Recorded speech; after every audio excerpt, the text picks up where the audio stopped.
में जीबीएस के मामले बढ़ते हुए दिख रहे हैं। जी हां, इस विचित्र बीमारी के जो केसेस हैं और भी बड़ी तादाद में बढ़ रहे हैं। पूरे मामले अगर इस बीमारी के देखे जाए तो 101 मामले अब तक सामने आए हैं। एक दिन में 19 नए मामलों की पुष्टि भी हुई है, जिनमें से आपको बता दें अब तक जो मामले सामने आए हैं उनमें से 68 पुरुष 33 महिलाएं संक्रमित पाई गई हैं। 16 मरीजों को आपको बता दें वेंटिलेटर पर फिलहाल रखा गया है। तो निश्चित तौर पर चिंताजनक होता जा रहा है जीबीएस। ये बड़ी जानकारी। पुणे में एक विचित्र बीमारी लोगों को संक्रमित कर रही है और इस संक्रमण आपको बता दें इसकी संख्या जो है, संक्रमण की जो गति है तेजी से अब आगे बढ़ते हुए 101 लोगों को आपको बता दें मरीज अब तक बना चुकी है। हमारी सहयोगी ऋचा इस वक्त हमारे साथ लाइव जुड़ गई है। ऋचा, निश्चित तौर पर अब अगर देखा जाए तो जो सिचुएशन है वो और ज्यादा कंसर्निंग हो गया, यानी चिंताजनक अब विषय हो गया है। पुणे में फिलहाल किस तरीके से राज्य सरकार चल रहा है, क्योंकि देखिए एक जो पैनल था उसका गठन किया गया था जांच पड़ताल के लिए, लेकिन फिलहाल मरीजों की संख्या में इजाफा हो रहा है, तो निश्चित तौर पर चिंताजनक बात है ये। जरूर एक ही हफ्ते में ये जो पेशेंट्स की संख्या है ये बहुत बढ़ गई है। शुरुआत में 53 पेशेंट्स सामने आए थे, उसके बाद 67 और 2 ही दिन में 73 के बाद आज ये नंबर 101 पे पहुंचा है, जिसमें एक डेथ भी रिपोर्ट हुई है। एक पुणे में काम करता एक सीए था, चार्टर्ड अकाउंटेंट था, उसकी मौत इस सिंड्रोम के वजह से हुई है। ये एक सोलापुर में अपने गांव गया था, तभी उसको काफी सारे सिम्टम्स नजर आ रहे थे, एडमिट था हॉस्पिटल में और तभी ये जीबीएस से डायग्नोस हो चुका था। अभी ये एक डेथ बहुत सीरियस कंसर्न है पूरे स्टेट के लिए और खास करके पुणे, जहां पे पिंपरी चिंचवड़ पुणे म्यूनिसिपल कॉर्पोरेशन फिलहाल सर्वेस कर रही है। 25,000 से ज्यादा घरों में जाके पानी का सैंपल लिया जा रहा है। जो वाटर सप्लाई जिस कुएं से हो रहा था वो कुआं एक इन्फेक्शियस जगह पाई गई और उसकी जो टेस्ट हुई उसका रिपोर्ट जब सामने आया तब उसमें कोई भी उसके बारे में प्रॉब्लम नजर नहीं आई। वो पोर्टेबल वाटर ही रिपोर्ट में सामने आया है। फिर भी अभी उस कुएं के जो पानी का सैंपल है उसकी टेस्टिंग चालू है और उसके साथ ही महाराष्ट्र गवर्नमेंट ने एक 10 डॉक्टरों की एक्सपर्ट की एक टीम बनाई है जो कि इस पूरे सिंड्रोम पे इन्वेस्टिगेशन कर रही है। उसके साथ ही सेंट्रल गवर्नमेंट से भी एक 3 डॉक्टर और एक्सपर्ट की टीम पुणे आ चुकी है इस सारे सिंड्रोम को उसकी पूछताछ करने, उसके बारे में छानबीन करने। उसके साथ ही हेल्थ मिनिस्टर ने कल मीडिया से बात करते हुए बताया था कि ये इन्फेक्शियस डिसीज नहीं है, तो लोगों को घबराना नहीं है। जहां पे ये पानी का सप्लाई हो रहा है वहां पे टेस्टिंग ऑलरेडी शुरू है, पर ये किसी भी तरह से इन्फेक्शन से स्प्रेड नहीं होने वाला है। और आज हेल्थ मिनिस्टर खुद पुणे के ससून हॉस्पिटल, उसके साथ ही मंगेशकर हॉस्पिटल में विजिट करेंगे, इन पेशेंट्स की पूछताछ करेंगे किस तरह से और इसके बारे में प्रिकॉशंस ले जा सकती है स्टेट गवर्नमेंट की तरफ से और पुणे म्यूनिसिपल कॉर्पोरेशन और उसके साथ ही PCMC Pimpri Chinchwad municipal corporation भी साथ में इस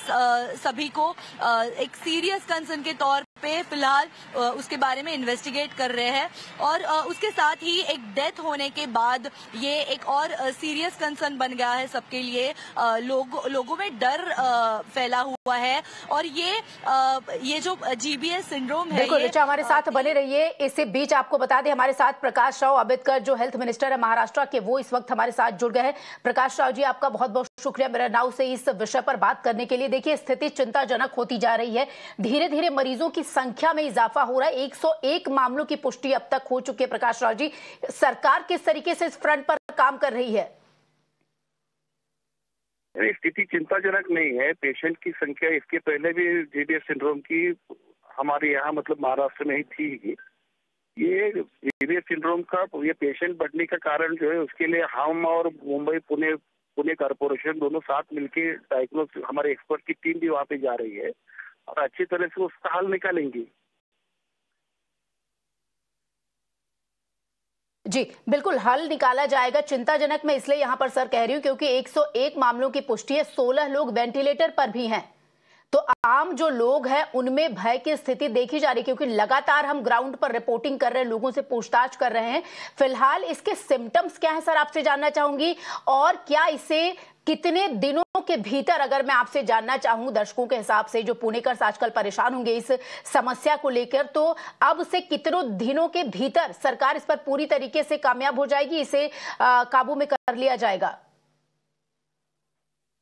हमारी एक्सपर्ट टीम 2-3 दिन पुणे में है, जो जिनका अच्छी तरह से उनका जो रिपोर्ट आएगा।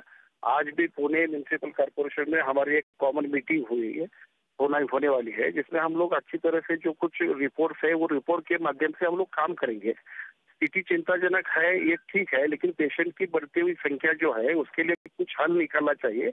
उसके लिए हेल्थ डिपार्टमेंट और पुणे कॉर्पोरेशन अच्छी तरह से काम करेंगे। ठीक है, शुक्रिया आपका प्रकाश राव आंबेडकर जी, हेल्थ मिनिस्टर महाराष्ट्र से इस वक्त हमारे साथ जुड़े थे। साफ तौर पर उनका कहना है कि पुणे और मुंबई का जो नगर निगम वो मिलकर एक साथ इस बीमारी के लिए काम कर रहा है। जो एक्सपर्ट्स हैं, डॉक्टर्स की बाकायदा उनकी एक टीम बनाई गई है। जो सैंपल्स हैं, लक्षण हैं, आपको बता दें क्या कुछ लक्षण दिख रहे हैं, उसके लिए सैंपल्स जो हैं वो लिए गए हैं। हालांकि एक तरह से मेरा नाव से आपको बता दें, बातचीत करते हुए जो महाराष्ट्र के हेल्थ मिनिस्टर हैं उनका साफ तौर पर यह भी कहना था लोगों से कि चिंताजनक की स्थिति फिलहाल नहीं है, पूरी तरीके से इस पर कब काबू पा लिया जाएगा, हालांकि इसका उत्तर उन्होंने नहीं दिया। हमारी सहयोगी ऋचा भी इस वक्त हमारे साथ मौजूद है। ऋचा, हेल्थ मिनिस्टर ने क्या कुछ कहा, आपने साफ ये कहा है, हालांकि जब 101 आंकड़ा उन्हें बताया गया तो निश्चित तौर पर उसी बात पर आए कि स्थिति चिंताजनक है, लेकिन सरकार उसे पूरी तरीके से काबू करने का प्रयास कर रही है। तो एक्सपर्ट जो है डॉक्टर्स के, वो टीम एक गठित की गई है। क्या कुछ चल रहा है फिलहाल धरातल पर, क्योंकि जो दर्शक देख रहे होंगे मेरा नाव के जरिए, खास तौर पर पुणेकर्स, क्योंकि ये बीमारी फिलहाल पुणे से बाहर अगर नहीं फैली अभी तक, तो पुणेकर्स के दिलो दिमाग में चिंता बनी हुई है। किस तरीके से वो खुद को सुरक्षित रख सकते हैं, क्या इसके लिए कोई जागरूकता फैलाई जा रही है?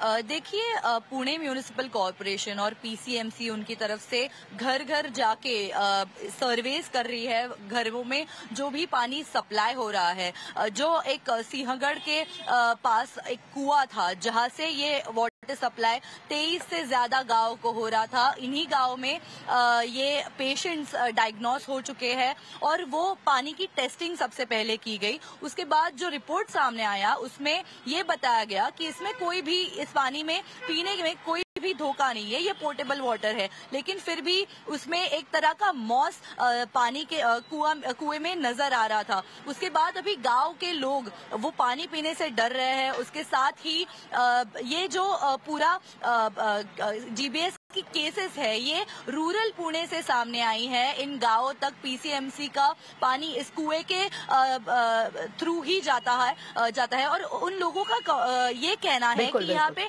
कोई भी वाटर प्लांट नहीं है जहाँ पे पानी फिल्टर किया जा सकता है। उन लोगों को कुएं से डायरेक्टली पानी उनके घर में आ रहा है, कोई भी फिल्टरेशन नहीं है और ये कई सालों से यही प्रोसेस फॉलो हो रही है। लोगों की कंप्लेंट है कि इतने साल हो चुके हैं, हम एक म्यूनिसिपल कॉर्पोरेशन के अंडर आते हैं, हम इस पानी का टैक्स पे कर रहे हैं और फिर भी हमें कोई भी फिल्टर्ड वाटर घर पे नहीं पहुंचाया जाता। और उसके साथ ही जबकि एक मौत सामने आई है इस पूरे मामले में, लोगों में डर और ज्यादा फैला हुआ है। और ये सिंहगढ़, किरकिटवाड़ी और पुणे की जो रूरल पार्ट्स है वहां पे सबसे ज्यादा रिपोर्ट्स हुए हैं और 100 से ज्यादा नंबर जाने के बाद और उसके साथ ही 16 लोग अभी वेंटिलेटर पे बिल्कुल ऋचा, आपका बहुत बहुत शुक्रिया इन तमाम जानकारी के लिए। तो 16 लोग अभी तक वेंटिलेटर पर आपको बता दें जिन्हें रखा गया। इसके साथ ही पुणे के जो ग्रामीण इलाके हैं वो इससे ग्रस्त हैं। किस तरीके से कुएं के पानी की वजह से ये स्प्रेड हुआ है, हालांकि हेल्थ मिनिस्टर